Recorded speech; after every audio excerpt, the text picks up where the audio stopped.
What's up, everybody? OldSchoolNYCGamer here once again, and today's going to be a video response to Cr8zyKubano's milestone contest. Not just one milestone, but two. He's been on YouTube for exactly 6 years, and not only that, he's actually surpassed the 650 subscriber count. Now, I honestly got to say, for a lot of the content that he does, he deserves well more than 650. Not because I just know him personally, but he has an amazing collection.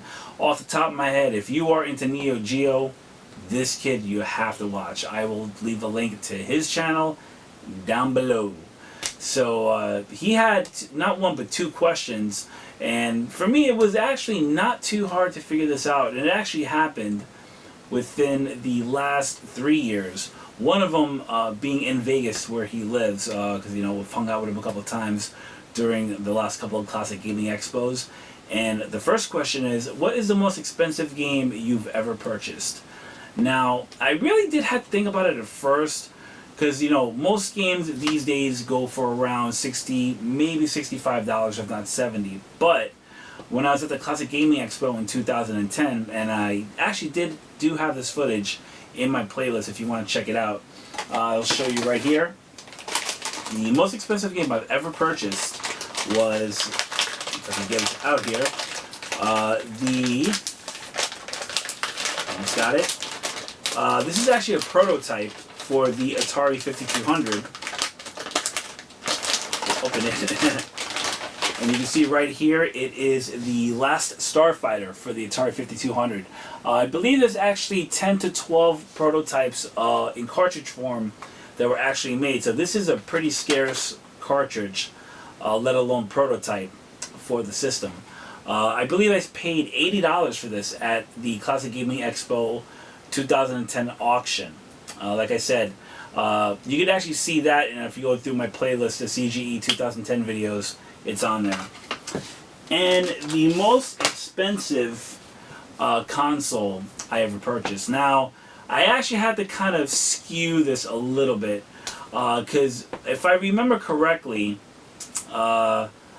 I believe back in 2007, when I was working down at this one restaurant, which I actually work not too far from today. It was a Craigslist deal. I remember paying, I believe it was $70 at the time, and the guy it was a PlayStation 2 modded, but it actually had the hard drive with the network adapter with the hard drive, came with HDD loader, and came with Swap Magic, which I still have to this day. But that's not it. The most expensive, I would say it is really a console, even though it's not.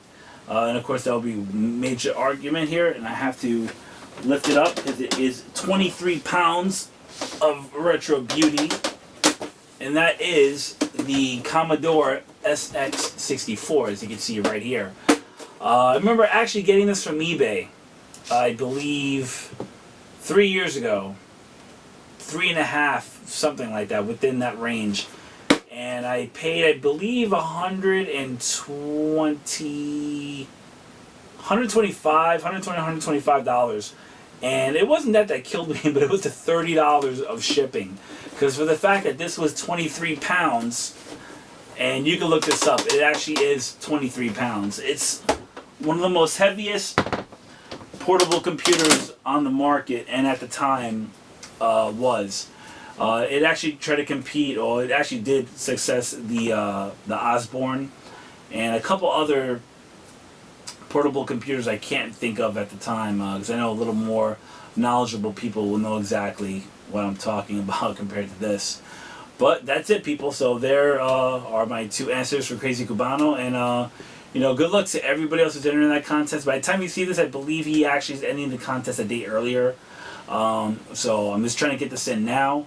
And that's about it, people. So, as always, you can always check me out on Facebook and Twitter for more of the updates, because I tend to try to post a little stuff up there more, since, due to work and everything else, it's easier just to do that compared to just trying to upload a video, edit, then upload it here. And that's about it. Have a good one, everybody. Have a good night, and take care. Cheers.